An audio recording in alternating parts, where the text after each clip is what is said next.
Hello and good morning everyone. आज के इस लेक्चर में हम एडवांस क्वांटम मैकेनिक्स की एक प्रॉब्लम के ऊपर डिस्कस करेंगे जो कि एक स्टूडेंट्स के द्वारा पूछी गई है।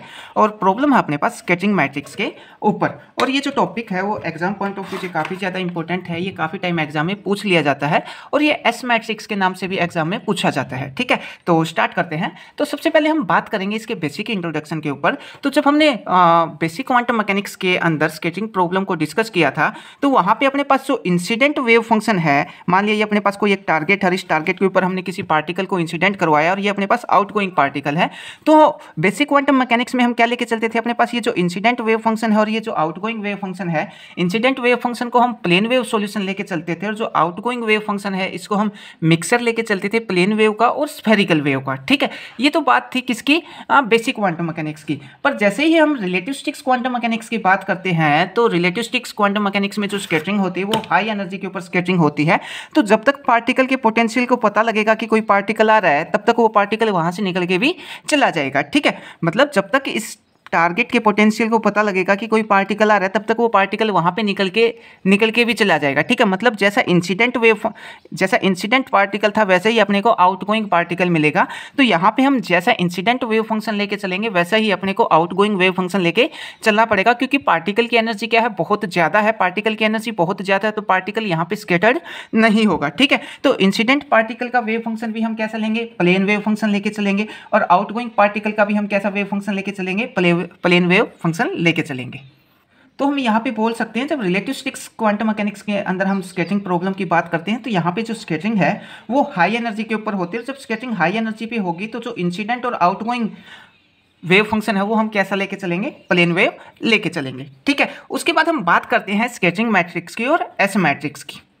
तो एस मैट्रिक्स का यूज हम जहाँ पे रिलेटिविस्टिक्स इंटरेक्शन होती है या फिर जो डिराक पिक्चर है, डिराक पिक्चर के अंदर जो स्केचिंग प्रॉब्लम है या फिर रिलेटिविस्टिक्स इंटरेक्शन के अंदर जो स्केचिंग प्रॉब्लम है उसको सोल्व करने के लिए हम जो एस मैट्रिक्स है इस एस मैट्रिक्स का यूज करते हैं। तो स्टार्ट करते हैं। तो एस मैट्रिक्स और scattering matrix related the initial state and final state of a physical system. अब इसका मतलब क्या है, इसका मतलब ये है कि मान लिया अपने पास ये कोई एक फिजिकल सिस्टम है। अब इस फिजिकल सिस्टम का पास्ट में बिहेवियर कैसा था और आने वाले टाइम के अंदर इसका बिहेवियर कैसा है और प्रेजेंट टाइम में इसका बिहेवियर कैसा है। ठीक है, मान लिया कि आज से इसका इनफाइनाइट टाइम पहले माइनस इनफाइनाइट टाइम पहले इस सिस्टम का बिहेवियर कैसा था, इसके बारे में भी अपने को एस मैट्रिक्स बता देगा। ठीक है, और आने वाले टाइम के अंदर प्लस इनफाइनाइट टाइम के अंदर इसका बिहेवियर कैसा होगा उसके बारे में भी बता देगा, और प्रेजेंट टाइम में इस सिस्टम का जो बिहेवियर है वो कैसा रहेगा उसके बारे में भी बता देगा। तो सिंपल वर्ड में मैं ये बोल सकता हूँ कि माइनस इनफाइनाइट टाइम से लेके प्लस इनफाइनाइट टाइम तक एस मैट्रिक्स उस सिस्टम का बिहेवियर एक्सप्लेन करके बता सकती है। ठीक है, उसके बाद हम नेक्स्ट पॉइंट के ऊपर चलते हैं। अब जो एस मैट्रिक्स है, एस मैट्रिक्स का यूज हम क्वांटम मैकेनिक्स के अंदर भी करते हैं। क्वांटम मैकेनिक्स में जो स्केचिंग प्रॉब्लम है उसको सोल्व करने के लिए भी करते हैं, और अपने पास जो क्वांटम फील्ड थ्योरी है, क्वांटम फील्ड थ्योरी के अंदर भी हम इसका यूज करते हैं। तो it is use quantum mechanics, sketching theory और क्वांटम फील्ड थ्योरी, इन सब के अंदर हम एस मैट्रिक्स और स्केचिंग मैट्रिक्स का यूज करते हैं। ठीक है, उसके बाद हम नेक्स्ट पॉइंट के ऊपर अगर हम बात करें तो नेक्स्ट पॉइंट क्या है अपने पास, in basic quantum mechanics incident wave function. ठीक है, हम बेसिक क्वांटम मैकेनिक्स की बात करें तो अपने पास जो इंसिडेंट वेव फंक्शन है और जो आउटगोइंग वेव फंक्शन है, इंसिडेंट वेव फंक्शन हम कैसा लेके चलते थे, प्लेन वेव। ठीक है, और आउटगोइंग वेव फंक्शन कैसा लेके चलते थे, मिक्सर होता था अपने पास किसका, प्लेन वेव का, plane wave plus spherical wave. ठीक है, तो इन दोनों का मिक्सर लेके चलते थे। यहाँ पे हमने यही बता रखा है, in basic quantum mechanics incident function is plane wave but outgoing wave function is mixer of plane wave and spherical wave. ठीक है, और उसके बाद नेक्स्ट पॉइंट में क्या बता रखा है, इन रिलेटिविस्टिक्स क्वांटम मैकेनिक्स में जो स्कैटरिंग होती है वो हाई एनर्जी के ऊपर होती है। तो हाई एनर्जी पे जब स्कैटरिंग होगी तो अपने पास जैसा इंसिडेंट वेव फंक्शन है वैसा ही अपने को आउटगोइंग वेव फंक्शन मिलेगा। तो इन रिलेटिविस्टिक्स scattering both incident and outgoing wave function are plane wave because relativistic motion is possible in high energy। ठीक है, आई होप आपको ये बात समझ में आ गई होगी। उसके बाद next point, to describe sketching problem to relativistics Dirac picture to use S matrix means जो रिलेटिविस्टिक्स इंटरेक्शन होती है, जो हाई एनर्जी के ऊपर जो इंटरेक्शन होती हैं उसको सोल्व करने के लिए हम एस मैट्रिक्स का यूज करते हैं। उसके बाद हम बात करेंगे कि अपने पास जो एस मैट्रिक्स है वो किसी भी सिस्टम की कितना इन्फॉर्मेशन अपने को दे सकती है। तो S matrix give complete information about a physical system. कोई भी फिजिकल सिस्टम हो उसकी कंप्लीट इन्फॉर्मेशन दे सकती है। जैसे अपने पास कोई भी एक फिजिकल सिस्टम है, मान लिया ये किसी भी टाइप का कोई फिजिकल सिस्टम है, तो पास्ट के अंदर इस फिजिकल सिस्टम का कैसा बिहेवियर था, आने वाले टाइम में इस फिजिकल सिस्टम का कैसा बिहेवियर है और प्रेजेंट टाइम में इस फिजिकल सिस्टम का कैसा बिहेवियर है, इसकी कंप्लीट इन्फॉर्मेशन अपने को ये एस मैट्रिक्स दे सकती है। तो यहाँ पे इसने दे रखा है t equal to minus infinite to plus infinite तक ये अपने को किसी भी फिजिकल सिस्टम का बिहेवियर एक्सप्लेन करके बता सकती है। ठीक है, अब यहाँ पे मैं एक थोड़ी सी इस पॉइंट के ऊपर थोड़ा सा बाद में बात करते हैं, इसी पॉइंट को कंटिन्यू करते हैं।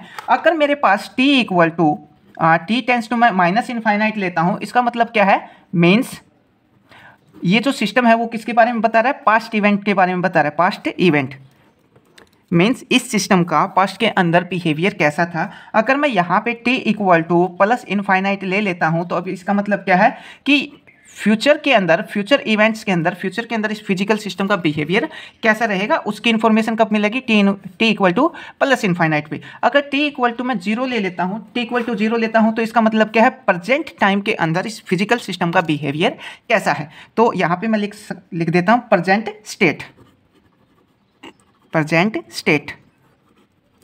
ठीक है, उसके बाद अब यहाँ पे इस पॉइंट के अंदर क्या बता रखा है, यहाँ पे जिक्र कर रखा है हमने यहाँ पे थोड़ा सा टाइम एवोल्यूशन ऑपरेटर का।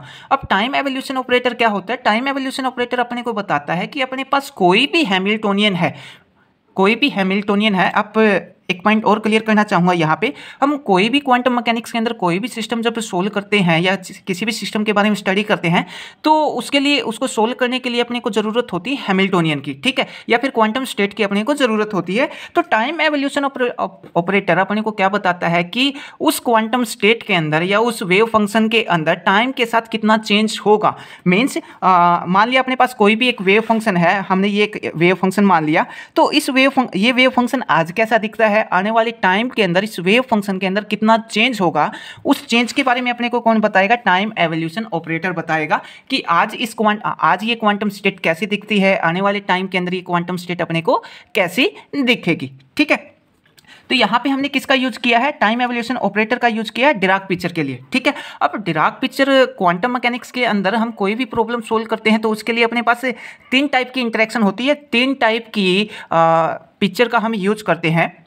सबसे पहली होती है अपने पास श्रोडिंगर पिक्चर, उसके बाद होती है हाइजेनबर्ग पिक्चर, उसके बाद होती है डिराक पिक्चर, और डिराक पिक्चर को हम इंटरेक्शन पिक्चर के नाम से भी जानते हैं। अभी इनके ऊपर हमने कोई लेक्चर अपलोड नहीं किया है। अगर आप चाहते हैं कि हम क्वांटम पिक्चर के ऊपर भी लेक्चर अपलोड करें तो आप कमेंट में बोल सकते हैं, हम जल्दी से जल्दी इसके ऊपर लेक्चर अपलोड कर देंगे। ठीक है, तो हमने यहाँ पे जो टाइम एवोल्यूशन ऑपरेटर लिया है, टाइम एवोल्यूशन ऑपरेटर, और किसी को टाइम एवोल्यूशन ऑपरेटर के बारे में नहीं पता है तो उसका लिंक मैं डिस्क्रिप्शन बॉक्स के अंदर दे दूंगा, आप वहाँ पे जाके वो वीडियो कंप्लीट देख सकते हैं, आपको वो समझ में आ जाएगा। ठीक है, तो हमने टाइम एवोल्यूशन ऑपरेटर का यहाँ पे रिजल्ट लिया है, यहाँ पे ut1 और t1 और t0। ठीक है, u क्या है अपने पास, टाइम एवोल्यूशन ऑपरेटर, और t exponential minus l integration t note से लेके t तक हमने इंटीग्रेशन किया है। ये अपने पास क्या है, हैमिल्टोनियन है जो टाइम के ऊपर क्या कर रहा है, यहाँ पे डिपेंड कर रहा है।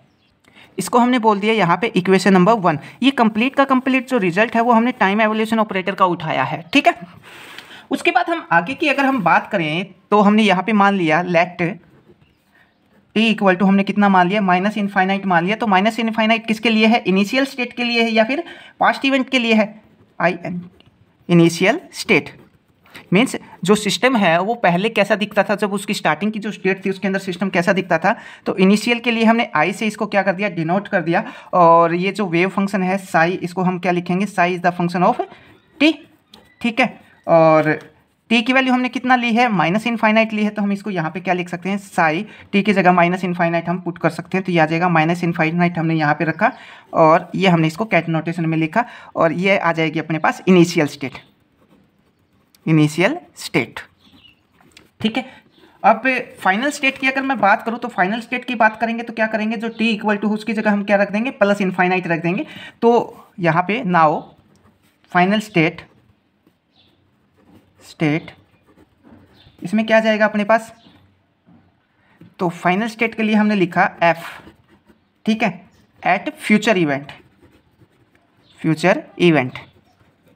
ठीक है, अब अपने को इनिशियल स्टेट से फाइनल स्टेट में जाने के लिए यहाँ पे किसकी ज़रूरत पड़ेगी, टाइम एवोल्यूशन ऑपरेटर की ज़रूरत पड़ेगी। इनिशियल स्टेट के ऊपर मैं टाइम एवोल्यूशन ऑपरेटर ऑपरेट करूँगा तो अपने पास फाइनल स्टेट आ जाएगी कि फाइनल स्टेट में इसको थोड़ा सा फिजिकली मैं बता देता हूँ। मान लिया मेरे पास ये कोई भी एक ऑपरेटर है, इस ऑपरेटर के ऊपर मैं क्या करूँगा, टाइम एवोल्यूशन ऑपरेटर ऑपरेट करूँगा। ठीक है, सॉरी, ये कोई एक वेव फंक्शन है और इसके ऊपर हमने क्या किया, एक टाइम एवोल्यूशन ऑपरेटर ऑपरेट किया। तो जैसे ही मैं इसको टाइम एवोल्यूशन ऑपरेटर ऑपरेट करूँगा, ठीक है, तो ये सिस्टम क्या आ जाएगा, फाइनल स्टेट के अंदर आ जाएगा कि फाइनल स्टेट में ये सिस्टम अपने को कैसा दिखाई देगा। ठीक है, तो मेरे पास इनिशियल स्टेट क्या है, मेरे पास इनिशियल स्टेट है साई टी नॉट। ठीक है, ये मेरे पास इनिशियल स्टेट है। इस इनिशियल स्टेट पे मैंने क्या किया, टाइम एवोल्यूशन ऑपरेटर ऑपरेट किया टी और टी नॉट। ठीक है, जैसे ही ये ऑपरेटर मैं इस स्टेट के ऊपर ऑपरेट करूंगा तो ये अपने को क्या दे देगा, फाइनल स्टेट दे देगा साई टी।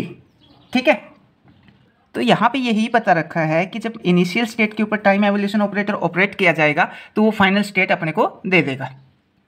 अब फाइनल स्टेट के लिए जो टाइम की वैल्यू है, टाइम की वैल्यू क्या ले रखी है हमने, प्लस इनफाइनाइट ले रखी है। तो प्लस इनफाइनाइट की वैल्यू मैं यहाँ पे रख दूंगा तो फाइनल स्टेट के लिए क्या आ जाएगा, फाइनल स्टेट में आ जाएगा, फाइनल स्टेट ये अपने को मिलेगा यहाँ पे एफ, और इसको मैं लिख दूंगा साई इनफाइनाइट, और ये इसको कैट नोटेशन में लिख दिया। उसके बाद अगर अपने को initial state to final state अगर अपने को जाना है तो उस फाइनल हमने क्या किया, ये इनिशियल स्टेट है, इस इनिशियल स्टेट के ऊपर ये हमने टाइम एवोल्यूशन ऑपरेटर यहाँ पे ऑपरेट किया तो कहाँ पे पहुँच जाएंगे, फाइनल स्टेट पे पहुँच जाएंगे। ठीक है, अब अगर अपने पास कोई वेव फंक्शन है, ये अपने पास क्या है, पास्ट का वेव फंक्शन है, इस पास्ट के वेव फंक्शन के ऊपर हमने टाइम एवोल्यूशन ऑपरेट किया तो हम फ्यूचर के वेव फंक्शन के ऊपर पहुँच जाएंगे। ठीक है, तो हमने यहाँ पे इसको शॉर्ट में क्या लिखा, अपने पास जो फाइनल स्टेट है, फाइनल स्टेट के ऊपर हमने एक ऑपरेटर ऑपरेट करवाया या फिर एस ऑपरेट करवाया, किस पे, इनिशियल फाइनल स्टेट चाहिए तो इनिशियल स्टेट पे हमने एस को ऑपरेट करवाया तो अपने को क्या मिल जाएगी, फाइनल स्टेट मिल जाएगी। ठीक है, और एस की जो वैल्यू है, एस की वैल्यू क्या है अपने पास, यू कैप और माइनस, हाँ, plus infinite to minus infinite. ठीक है, और जो एस है इसको हमने यहाँ पे क्या नाम दिया, स्कैटरिंग मैट्रिक्स, और स्कैटरिंग मैट्रिक्स की जो वैल्यू है वो अपने पास क्या हो जाएगी, ये वाली वैल्यू हो जाएगी जो हमने टाइम एवोल्यूशन ऑपरेटर के अंदर ली थी। ठीक है, इक्वेशन नंबर 1 में जो वैल्यू थी ये D2 वही वैल्यू है। यहाँ पे हमने क्या ले रखा था, यू T1 T नोट ले रखा था, इसकी जगह हमने क्या लिख दिया, एस लिख दिया। ठीक है, अब ये अपने पास जो आई है इसको हम क्या बोलते हैं, स्कैटरिंग मैट्रिक्स बोलते हैं। ठीक है, और यहाँ पे जो आइटा की टर्म आ रही है, आइटा की टर्म अपने को क्या रिप्रेजेंट करके बता रही है कि प्लेन वेव, जो प्लेन वेव सॉल्यूशन है, प्लेन वेव फंक्शन है, उसकी इन्फॉर्मेशन इसके अंदर है। ठीक है, अब अपने को नेक्स्ट क्या निकालना है, अगर डिफरेंशियल स्कैटरिंग क्रॉस सेक्शन निकालना है, डिफरेंशियल क्रॉस सेक्शन निकालना है तो हम क्या करेंगे, ये जो एस फाइनल आया है इसके मोड का स्क्वायर कर देंगे तो अपने पास क्या आ जाएगा, डिफरेंशियल क्रॉस सेक्शन आ जाएगा।